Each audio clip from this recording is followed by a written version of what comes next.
तयाचा Jaya Chad नाही विकास तयाचा Jaya Chad नाही विकास तयाचा Jaya Chad नाही तयाचा जया चाड नाही विकास तयाचा जया चाड नाही सुख दुःख दोहा परायिता दो सुख दुःख दोहा विरहिता दो सुख दुःख दोहा विरहिता दो सुख दुःख दोहा विरहिता दो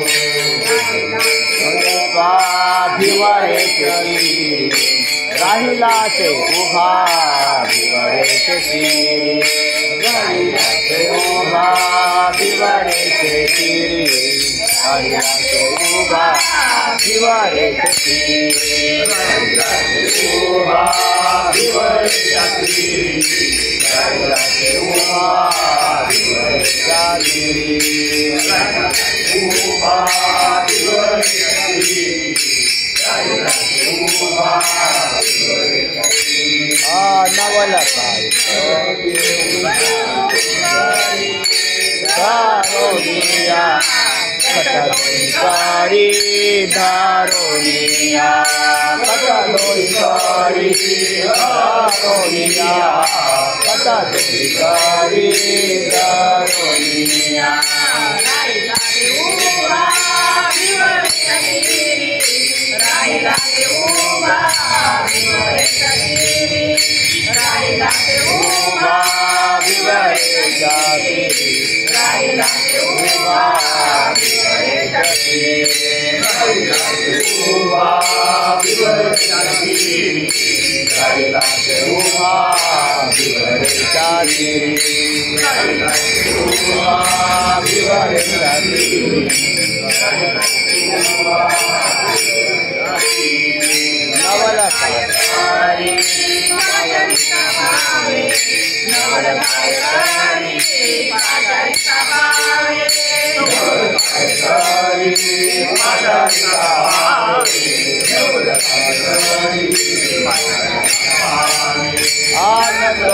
धावे साजे नागवंत धावे भक्ती गाजे धावे भक्ती धावे धावे भक्ती धावे राहिला ते उभा भिवरेच्या तीरी राहिला ते उभा भिवरेच्या तीरी राहिला ते उभा भिवरेच्या तीरी राहिला ते उभा भिवरेच्या तीरी राहिला ते उभा भिवरेच्या तीरी राहिला ते उभा भिवरेच्या तीरी राहिला ते उभा भिवरेच्या तीरी राहिला ते उभा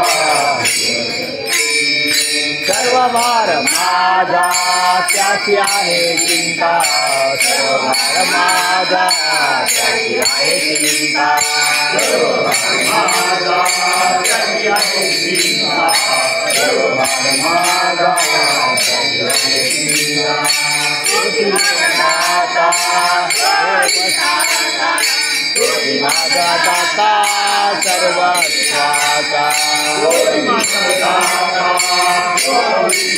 स्वाता दाता स्वही दाता राहिला ते उभा भिवरेच्या तीरी राहिला ते उभा भिवरेच्या तीरी राहिला ते उभा भिवरेच्या तीरी राहिला ते उभा भिवरेच्या तीरी राहिला ते उभा भिवरेच्या तीरी राहिला ते उभा भिवरेच्या तीरी राहिला ते उभा भिवरेच्या तीरी राहिला ते उभा भिवरेच्या तुका म्हणे त्यास गाई नाही घेते तुका म्हणे त्यास गाई नाही घेते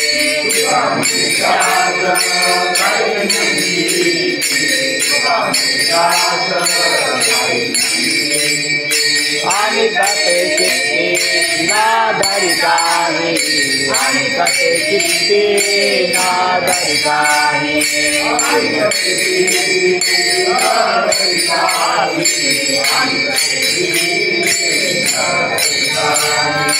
राहिला ते उभा विवरेच्या तीरी राहिला ते उभा विवरेच्या तीरी राहिला ते उभा विवरेच्या तीरी राहिला ते उभा विवरेच्या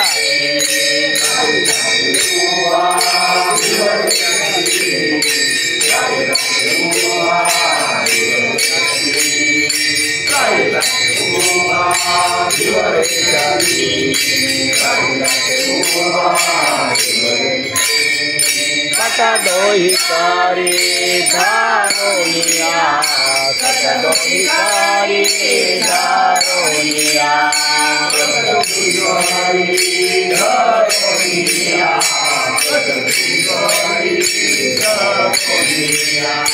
राहिला ते उभा विवरेच्या तीरी राहिला ते उभा विवरेच्या तीरी राहिला ते उभा विवरेच्या तीरी राहिला ते उभा विवरेच्या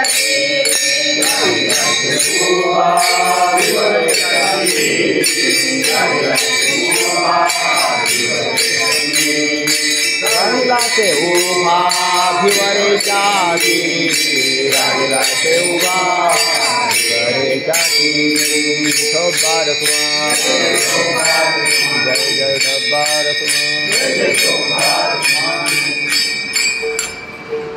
मी दास तयाचा जया चाड नाही सुखदुःखा दोहा विरहित जो राहिला से उभा भिवरेच्या तिरी कट दोही करी धरोनिया. प्रस्तुत अभंगातून तुकोबरा आपण ज्याची उपासना भक्ती करतो त्या देवाची वैशिष्ट्ये या अभंगातून प्रतिपादन करताना दिसत आहेत. काल आपण पाहिलं त्या अशी वैशिष्ट्य जी काही भक्तांना ज्ञात नसतात ती ज्ञात करून देणं हे संतांचं संतत्व आहे, संतांचं श्रेष्ठपण आहे. संतांना याची सगळी वैशिष्ट्ये ज्ञात अज्ञात माहीत आहेत, भक्तांना नसतात माहिती. आपण कोणाची भक्ती पाहून इकडे आलो संप्रदायामध्ये तरी किंवा पांडुरंगाची भक्ती करायला लागलो तर संतांच्याकडे पाहून आलो. संत करतायत पुढे भक्ती म्हणून पुढे गेले, त्यांचा शोधित मार्ग चला जाऊ माग घेत आम्ही. तर तेव्हा जेवले ते संत मागे उष्टावळी अवघ्या पत्रावळी करोनी झाडा. जे संत पुढे गेले त्यांचा मार्ग शोधत आपण चाललेलो असतो. मग ते कुठे पुढे म्हणजे कुठे केले तर त्यांनी ज्या संप्रदायामध्ये होते, ज्या देवाची उपासना त्यांनी केली त्या पांडुरंगाची उपासना आपणही करायला लागलो, पण संतांना पाहून करायला लागलो. संतांनी पाहिलं तर त्यांना त्याचं आंतरलक्षण बाह्यलक्षण सगळी आंतरबाह्य ज्ञात अज्ञात सगळी वैशिष्ट्य ज्ञात आहे. तो कसा आहे तर याच्याविषयी संतांच्याकडे अज्ञता नाही, जीवाकडे मात्र अज्ञता आहे आपल्याला. म्हणून तर काय म्हणून गा पांडवा करोनी मूर्तींचा मेळावा तुमच्या गावा धावत आलो. देव म्हणजे केवळ मूर्तीत उभा राहिलेला पांडुरंग असा नाही, तर मग त्याचं वैशिष्ट्य काय. जसे बाकीच्या देवांच्या चित्तात चाड आहे असं म्हणतात है ना. सेंदरी हेंदरी दैवते कोणती पूजी भूते केते आपुल्या पोटाजी रडते मागते सीते आवदान आपुले इच्छे आणि का पिढी. तिथं चाड इच्छा म्हणजे चाड. आपुल्या इच्छेला म्हणजे आपली इच्छा पूर्ण होताना दिसत नाही असले तर ते देव. आणि मग त्यांचे इच्छे आपुले इच्छे आणि का पिढी काय ते देईल बराडी कळोही आली तयाची जोडी अल्प रोकडी बुद्धी आदिरा. तुकोबरा म्हणतात असले जर देव असलेले ज्यांच्या चित्तात आहे अपेक्षा असेल तर मी तर त्यांना खरं देवच मानत नाही आणि मी त्या देवांची भक्तीसुद्धा करणार नाही. मग कोणत्या देवाची भक्ती करेल ज्या चाड नाही, ज्या देवाला देवाच्या ठिकाणी चाड म्हणजे कामना काम इच्छा नाही तो देव खरा. याचं कारण असं कालही आपण पाहिलं होतं की याच्याकडे इच्छा नाही, पण इच्छा नाही तरीसुद्धा एवढा सगळा करत राहतो. तर याला कारणीभूत संत आहेत, कारण या संतांनी इच्छा नसणाऱ्या देवाला इच्छेची उत्पत्ती केली. सात्विक इच्छेची उत्पत्ती केली आणि त्याला इच्छावान बनवून या जगातामध्ये साकार स्वरूपाला आणला. करून या खळे हरिदासी आणि येली रूपाबळे करून या खळे हरिदासी आणि येली रूपाबळे करोनी खळे हरिदासी. या हरिदासांनी खळे करोनी रूपानली म्हणजे याला साकार रूपाला आणला. अव्यक्त ते आकारले रूपाले बळे गुणवंत खरा तर तो निर्गुण आहे, आगुणा. हां, काल म्हटलं ना तो कसा आहे, आगुणा आहे. पण या तुकोबरायासारख्यांनी काय केले, त्याला आणलेलं इकडे या रूपाला आणलेला कारण रूपाला त्यांनी याला आणलं. नाहीतर हा वास्तविक पाहायला तर आगुण आहे. मग कसं आणलं तर मग यांनी काय केली, त्याची उपासना केली. सकाळी तुम्हाला म्हटलं की मायेचा अंश ज्याला चिकटलेला असतो त्याच्यात कामनेची उत्पत्ती होऊ शकते आणि म्हणून त्याच्याकडे त्याची प्रशंसा करून, स्तुती करून, करुणा भाकून, प्रार्थना करून या संतांनी काय केलं, त्याला रूपाला आणलं. आणि रूपाला आल्यानंतर त्याची स्तुती तशीच चालू ठेवली आणि परत आता त्याला जाऊच देत नाहीत. युगे झाली 28 अजून कान म्हणे बैस असं म्हणजे पुंडलिकरायाच्यासाठी आला तो तसाच उभा ठेवला त्याला. कारण मग त्याला जा असा आदेशच नाही. जोपर्यंत भक्त आदेश देणार नाही तोपर्यंत तो जाणार नाही. आणि भक्त काय आदेश देणार का, भक्त आदेश दिल्यावर बाकी काय राहिलं मग. तेव्हा अशा रूपाला आणलेला, पण याला इच्छेची उत्पत्ती केली. जरी याला असं म्हटलं की याला चाड नाही, तर त्याच्यात चाड नाही, पण संतांच्या चाडीसाठी म्हणजे संतांच्या इच्छेसाठी त्याच्यात इच्छेची उत्पत्ती करून संतांनी त्याला उभा केलेला आहे. तर असा देव आमचा आहे की ज्याला चाड नाही. आणि चाड नाही म्हणून तो दुसऱ्याला पीडा बी देत नाही. ज्या माणसाच्या चित्तात इच्छा असते ना तो दुसऱ्या माणसाला छळत असतो, असा एक सिद्धांत आहे. म्हणजे सिद्धांतच आहे तो की ज्याच्या चित्तात इच्छा असली की तो दुसऱ्याला पीडा देणारच. म्हणजे हे लिहूनच ठेवा. तेव्हा ते जो कोणी व्यक्ती असेल त्याला जर असं काय वाटत असेल, म्हणजे एखादी इच्छा उत्पन्न झाली तर ती इच्छा कर्मधर्म संयोग आणि त्याची जर पूर्ण झाली नाही तर त्या इच्छा पूर्ततेसाठी तो चित्ता म्हणजे लोभी बनतो आणि त्या इच्छेची पूर्ती करण्यासाठी वाटेल ते प्रयत्न करायला लागतो. आणि मग त्या दृष्टिकोनातून त्याची जर इच्छा पूर्ण झाली तर लोभ वाढतो आणि इच्छा जर झालीच नाही तर क्रोध होतो. म्हणजे तस्मात् एतत् त्रयं त्यजेत असं ना, तस्मात् एतत् त्रयं त्यजेत. या तिघांना काय करा, काय श्लोक आहे, तस्मात् एतत् त्रयं त्यजेत द्वार नरकस्य द्वारम काय कामक्रोधस्तथा लोभस त्रिविधम. नीट उच्चारा. कामक्रोधस्तथा लोभस कामक्रोधस्तथा लोभस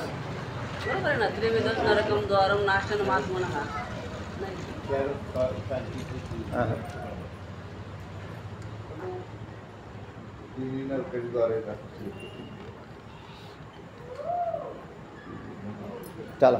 तेव्हा याच्या पण मग एकदा कामाच्या पोटातून हे सर तयार होईल. तेव्हा कामाच्या पोटातून तयार झाल्यावर मग देवालाही काम तयार करून दिलं या संतांनी. काय कामक्रोधस तथा लोभस तस्मात् एतत् त्रयं त्यजेत. हां पुढं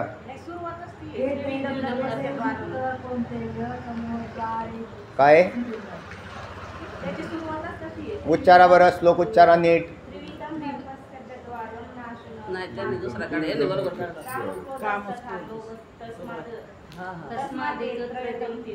हां त्रिविधम नरकस्य द्वारम काय नाही ना, अर्धाच झाला.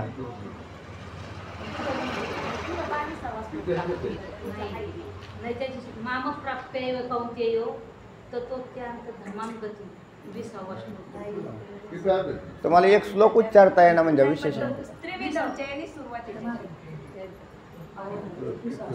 उच्चारा ना. आता माझ्याकडे कशाला देतात? तुम्हाला काय श्लोक पाठ नाहीत का?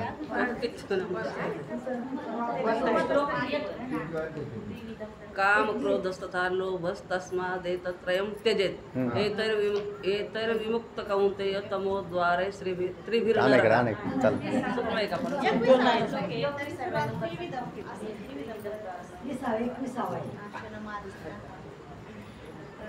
अहो तुम्ही एक श्लोक दुसरा जोडताय आणि दुसऱ्याचा तिसरा जोडताय. काय तुम्ही इथं आला हा त्रिविधम नरकस्येदम द्वारम नाशनमात्मनः कामक्रोधस्तथा लोभस्तस्मात् एतत्रयं त्यजेत. हां त्रिविधम नरकस्य द्वारम असं इथून सुरुवात आहे. चला खालचा निमान वरचा निमान. तेव्हा अशा प्रकारे कामना, ज्याच्या चित्तात कामना आहे तर त्याला सगळ्या मोठ्या संकटाला सामना करावा लागतो. आणि म्हणून देवाच्या चित्तात काम नाही, म्हणून तिथं म्हणलं ओम पूर्णमदा पूर्णविदाम पूर्णस्य ओम पूर्णविदाम पूर्णात पूर्णमुदच्यते पूर्णस्य पूर्णकामाय पूर्णमेवावशिष्यते. हा परमात्मा पूर्णकाम आप्तकाम असं म्हटले त्याला, पूर्णकाम असा आहे. म्हणून तो पंढरीनाथ असा देव आमचा आहे. मी त्याचा दास, कारण त्याचं दास्यत्व हे फार चांगलं आहे. ज्याच्या चित्तात कामना आहे अशा देवांचा या ठिकाणी वजा करून टाकले. आणि पांडुरंगाच्या चित्तात काम नाही, उलट म्हणून हा दुसऱ्याचा काम पूर्ण करतो. म्हणजे आमचं काय काम आहे, ज्याला ज्याला जे जे पाहिजे, ज्या जे पाहिजे ते आहे रे. किंवा ज्या चित्ती जैसा भाव तया जवळी तैसा देव. जो ज्याची इच्छा करेल त्याला ते प्राप्त होईल. तर कारण हा कामरहित आहे, हे या देवाचं वैशिष्ट्य आहे. हा कामना रहित आहे, हे देवाचं वैशिष्ट्य आहे. मग ते म्हणल्या याने जगत निर्माण केलं, ते हे बिगर कामनेचं तयार केलं. कामना नसताना क्रिया होते का? तर चित्तात काम नाही तर क्रिया होईल का? तर होते. कशी? अगदी देवासारखी. जसा हा म्हणजे भक्तांच्यासाठी, त्याच्या विशेष भक्तांसाठी विशेष अवतार घेतो.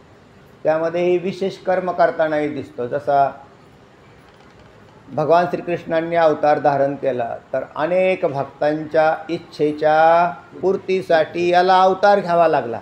गोपिकांच्या इच्छेच्या पूर्तीसाठी, ऋषीमुनींच्या इच्छेच्या पूर्तीसाठी, अनेक असणाऱ्या भक्तांच्या इच्छेच्या पूर्तीसाठी नित्यरूपा, ऋचारूपा, श्रुतिरूपा असे त्याच्या ज्या गवळणी गोपिका होत्या ज्यांनी जन्म घेतले होते, म्हणजे भगवंताच्या बरोबर अवतार कार्यामध्ये ज्यांचा सहभाग होता, अशा असणाऱ्या नित्यतृप्ता, ऋचारूपा, श्रुतिरूपा आता असे त्याचे प्रकार केलेले आहेत. या सगळ्या गोपिका त्यांच्यासाठी हा आला. म्हणून मग त्यांच्यासाठी आला तर मग त्यांनी किती काय काय कार्य केलं, तर इथे येऊन पुष्कळ कार्य केलं. गोपिकांना तर प्रेम भक्ती दिलीच, पण अनेक दुष्ट निर्दाळिले किती एक तुकोबऱ्या म्हणतात तसे. मग दुष्टाला मारणं हे कर्म घडतं. त्या कर्मामध्ये कर्मनियमाने त्याला पाप लागायला पाहिजे, पण त्याला पाप लागत नाही, कारण तो कर्माचा करता होत नाही. करोनी करता अकर्ता आपणा नेदी अभिमाना नातळो. है ना? गुणवंता आणि निर्गुणा सर्व साक्षी सर्व जाणा करोनी अकर्ता आपणा नेदी अभिमाना नातळो. असा असणारा हा आमचा विठ्ठल म्हणजेच पांडुरंग. तो अभिमान नाही त्याला, म्हणून कर्माचा लेप लागत नाही. लीलेमध्ये असं म्हटले, तुम्हाला मागं सांगितलं होतं की जो अकर्ता होऊन कर्म करतो, फलाची अभिलाषा धारण करत नाही, आणि ज्याच्या चित्तात कर्म करताना काम नसतो त्या, आणि अशा प्रकाराने केलेली जी गोष्ट असते तिचं नाव लीला असं असतं. कार्यकारण भाव नसतो त्याच्यात, तर याचं नाव लीला असं आहे. तर अशा प्रकारची लीला भगवंत करतो. आणि ही लीला म्हणून त्या लीलेचा लेप लागत नाही. आपण थोडंसं कर्म केलं की आपल्याला ते लागलंच, चिकटलंच ते. म्हणजे विहित किंवा निषिद्ध हे दोन्हीही कर्म जीवाला त्रस्त करतात. त्याचे कारण त्याच्यात कर्तृत्वाचा भाग दडलेला असतो. अभिमान आहे कर्तृत्वाचा आपल्यामध्ये. आम्ही केला सप्ताह असं वाटतं त्याला, असं म्हणतो आम्ही केला, ते तुमच्या वाचून राहिला असता का? करणारे करतेत सगळे काय होतं आहे. आणि अभिमान मात्र भलत्या ठिकाणी येतो, तर जीवाच्या ठिकाणी. म्हणजे आपण केलं जेवढं काय केलेलं आहे त्याचाही अभिमान असतो. त्या रावण आणि प्रभू रामचंद्रांच्या राम रावण युद्धामध्ये अनेकांचे सहकार्य घडले, अनेकांचे सहकार्य होते. त्याच्यात खारीचे वाटा म्हणण्याचे बा, खारीसुद्धा काम करत होते, त्यासुद्धा दडलेल्या. कारण त्यांनी अंगावरती माती लावायची आणि तिकडं नेऊन झाडायची. कारण तेवढीच होणार काय होईल, ती सेवा होईल अशी. पूल तयार करायचा होता ना त्यांना, त्याला जोडायचा होता ना सेतू. आणि मग सेतूत काम करायला म्हणून त्यांच्या अंगावर सुद्धा पट्टी उमटली. त्यांनाही आशीर्वाद मिळाला. इतकी खांबे आपण म्हणतानाच म्हणतो आमचा काय खारीचा का वाटा असा ना. खारीचा म्हणजे चहात बुडवायच्या खारीचा नाही, ते चहात बुडवायच्या खारीचा वाटा.